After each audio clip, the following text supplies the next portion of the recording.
All right, everyone. Good evening. My name is JCM Amparo, and I am an outreach and recruitment counselor here at Cal State Fullerton. Tonight, we have a special guest, Marco Mendoza. He is with our Office of Financial Aid. Thank you. Hello, everyone, and welcome. My name is Marco Mendoza, and I serve as an assistant director here in the Office of Financial Aid. I'd like to say thank you to our hosts, our department here putting this presentation on, which is outreach and recruitment. So a big thank you to JC and Amy, who will be the staff members here providing the support. Throughout this next 30 or so minutes, we're going to be taking some time to go over some basics on financial aid and how you can fund your future here at CSUF. So please let us know if you have any questions in the chat and let us know how we can support you. So we'll get started. Throughout this presentation, we're going to go over the basics of financial aid, how students can navigate through the student portal. So if you're a recently admitted student, this will be very important for you, as well as understanding your financial aid award package, and then some frequently or commonly asked questions that can help a student as they navigate their decision-making about CSUF. So first and foremost, how can students be awarded financial aid? The answer is that they must first apply for financial aid. There are two applications that students can submit in order to be considered.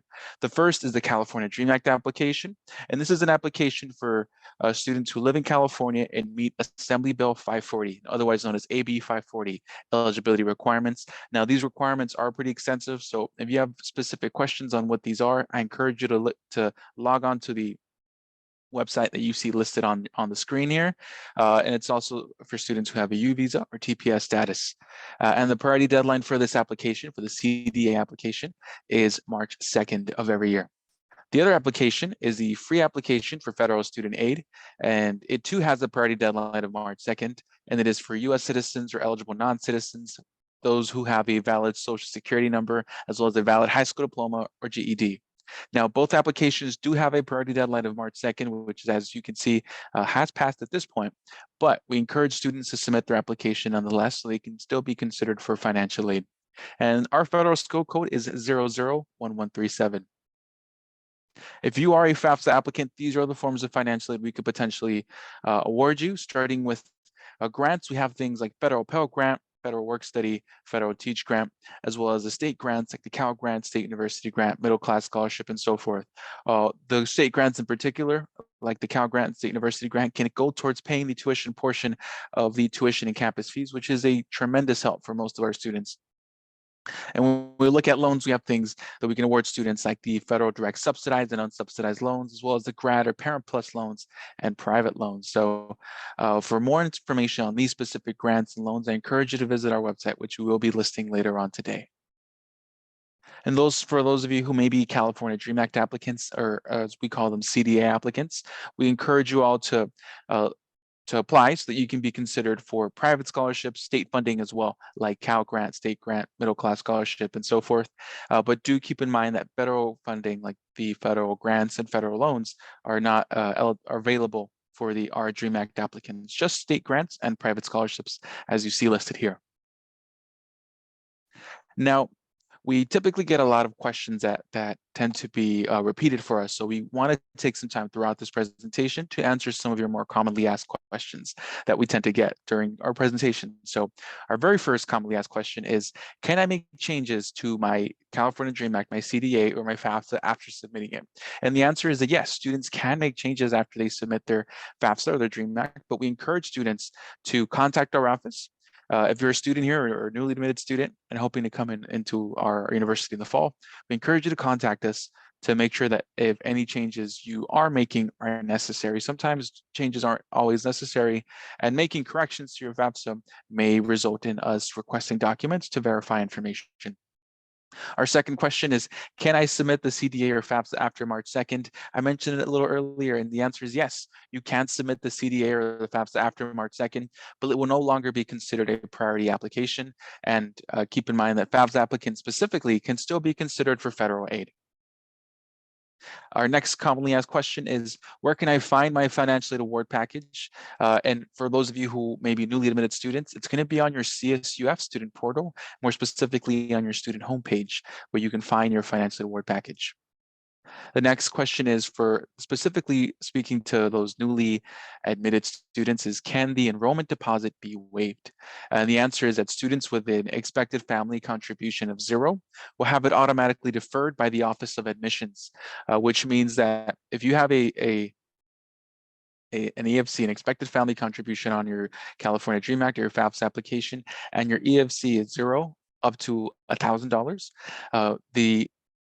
the enrollment deposit that you see listed on your screen as you having to pay will be deferred for a later time when financial aid does pay in the fall. So you won't have to pay for that enrollment deposit of, I believe, $250 on the spot. It'll be deferred if you have an EFC between 0 and 1,000.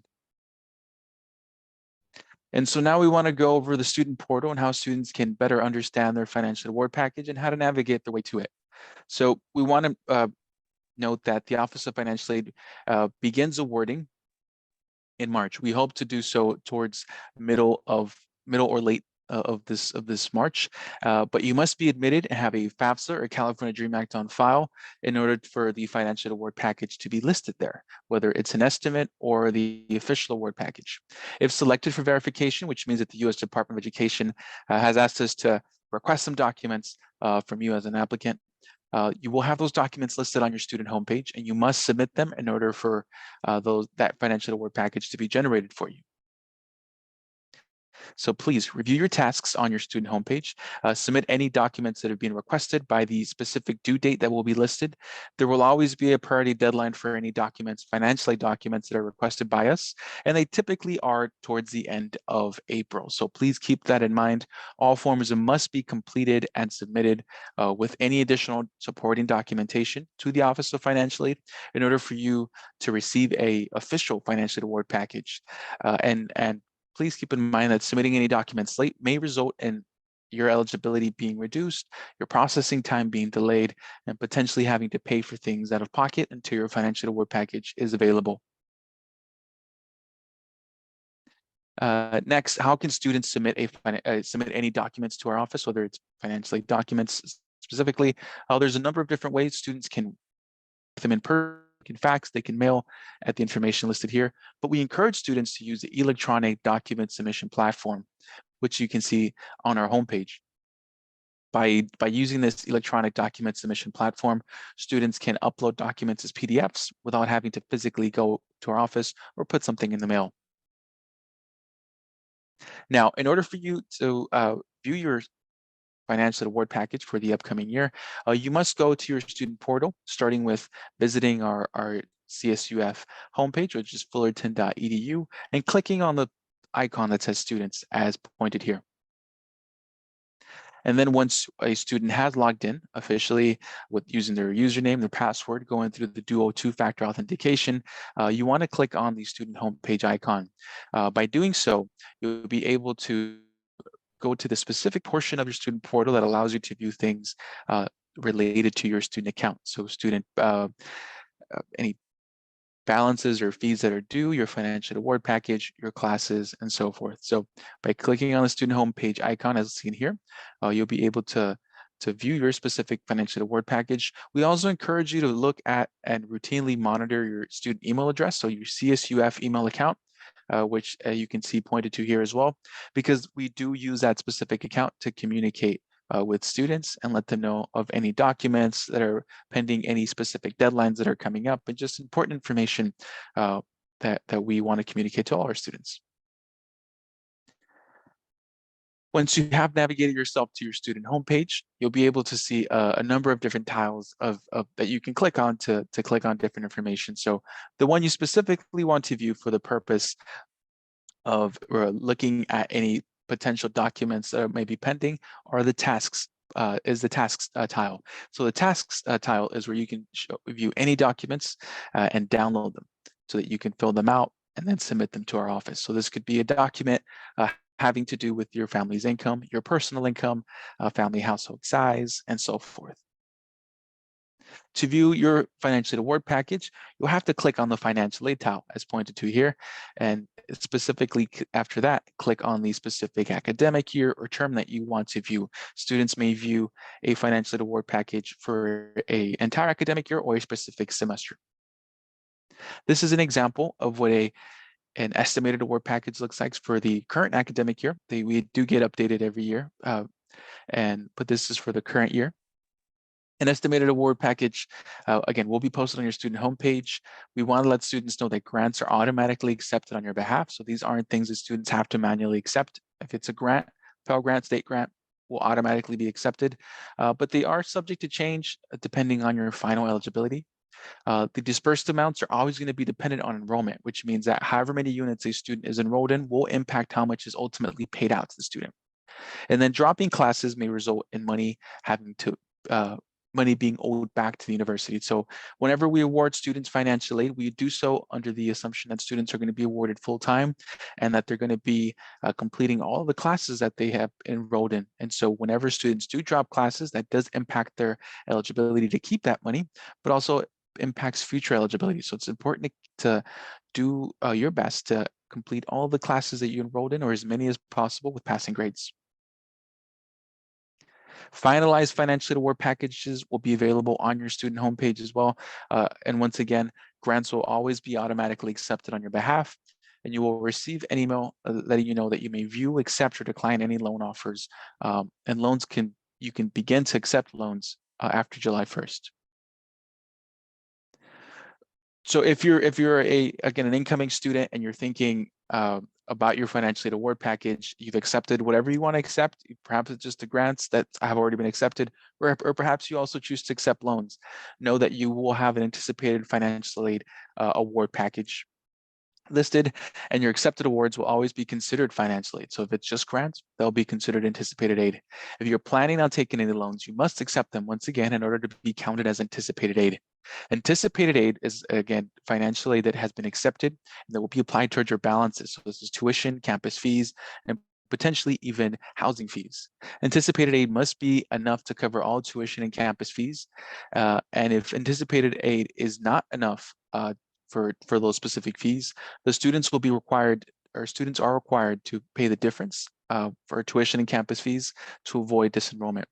So if, for example, you know that your specific balance is one amount, and the amount of anticipated aid you have coming, which again are accepted awards, is less than the amount due, you want to make sure you pay the difference so that you don't get disenrolled from your classes, meaning you don't get dropped from your classes. If you are a student who is planning on accepting loans, or perhaps is thinking about accepting loans, you must accept them through your student portal and then go onto and log on to studentaid.gov in order to complete a few other steps that are required in order to accept those loans. The first step is an entrance loan counseling. This is essentially an online tutorial that will better educate you on the loans you're borrowing. And the second is a master promissory note that is essentially a contract that you sign with the U.S. Department of Education, Federal Student Aid, letting them know that you will be paying those loans back. So those are two requirements that are required in order for students to, that are necessary in order for students to receive any loan funding that they accept on their student portal.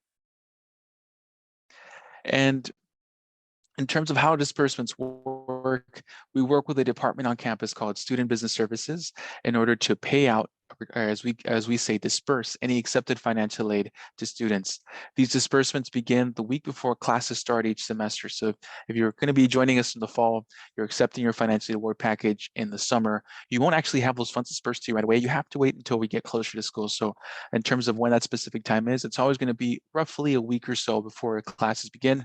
And again, all accepted financial aid is applied towards, first of all, your tuition and campus fees. So this means your student health center, recreation center, and other necessary fees that are on there, as well as if you're living on campus, after tuition and campus fees have been paid, we'll go towards being applying towards those housing charges. If you don't reside in, on campus housing, let's say you're living at home with family or living off campus and commuting, after tuition and campus fees have been covered by your financial aid award package, you will receive those excess funds as a refund, meaning that you'll get those excess funds to you as a check or a direct deposit if you signed up for a direct deposit. But if you don't have enough financially to cover your balance, again, you'll have to cover those balances, those fees that are not covered by your financial aid with your out-of-pocket funds.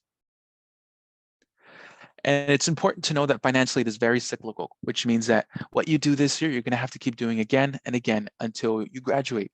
So we start by applying for financial aid on October 1st of every year, and you want to submit your application by March 2nd of every year. After students submit their application, you'll want to check the student portal and your student homepage to ensure that there aren't any documents listed. If you do have some documents listed on there, you'll want to submit those by the specific due dates. It's typically towards late April, and then wait for our office to review those documents and award you financial aid during the summer. You'll always see everything listed again, any pending documents, any financial award packages on your student homepage, and you'll want to keep applying each year. I know it's really hard to think of it because we're just entering the 2023-24 academic year, but once students are starting the fall semester, you'll want to keep in mind that the 24-25 academic year applications will become available. The FAFSA and DREAM Act will become available on October 1st of this year, so later this year. And after going through all that information, we want to take some time to go over some commonly asked questions again. And the first is, if my family's financial situation has changed, what can we do?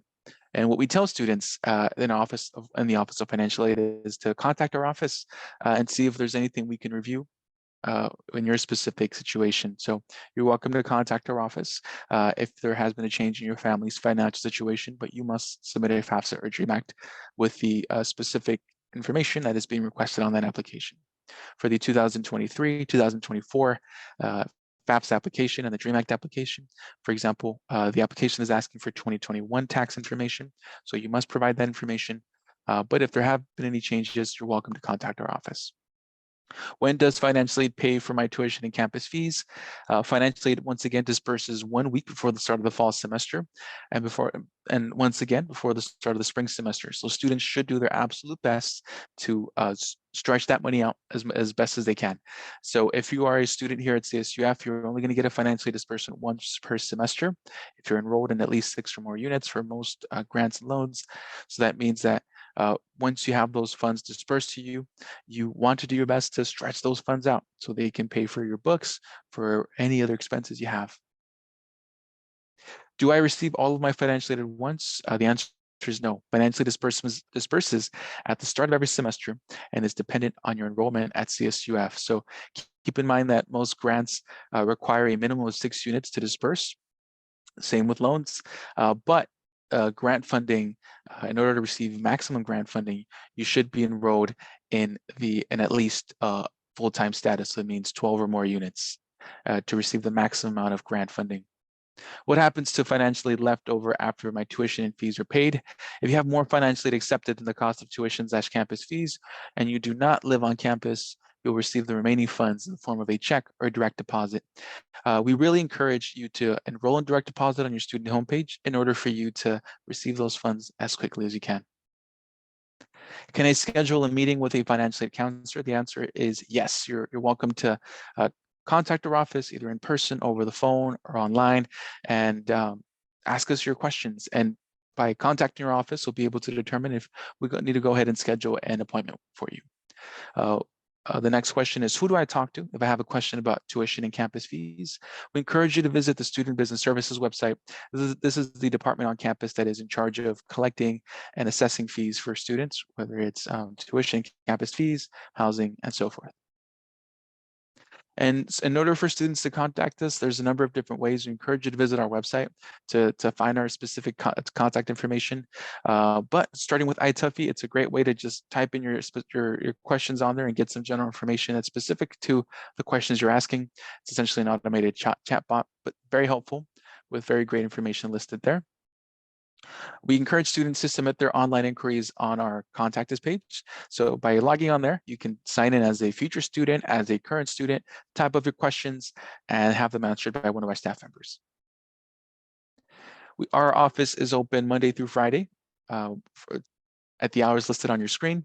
And our phone line is also open Monday through Friday at the hours listed on your screen here. We also provide students with virtual counseling appointments so they can't come in person. So we can do phone appointments, Zoom appointments. And once again, we are able to have students submit any documents that are pending to us electronically via our homepage. We are here to help in the Office of Financial Aid. So again, we're doing so by offering preliminary financial aid award packages, which will be, we're hoping to have that start to send out to our newly admitted students later this month. We do our best to respond to any tickets, any online inquiries within 24 to 72 hours. We provide students with financial aid counseling appointments via phone, Zoom, or if available, walk-in appointments. And if possible, we do our best to update the FAFSA and DREAM Act information to reflect your current circumstances if able to do so. So thank you all very much for your time, for being here and listening to our presentation. We still have some time remaining in our presentation time here. So if you have any specific questions that you'd like to ask us, now's the time to do so, and I'd be happy to help you all. So thank you.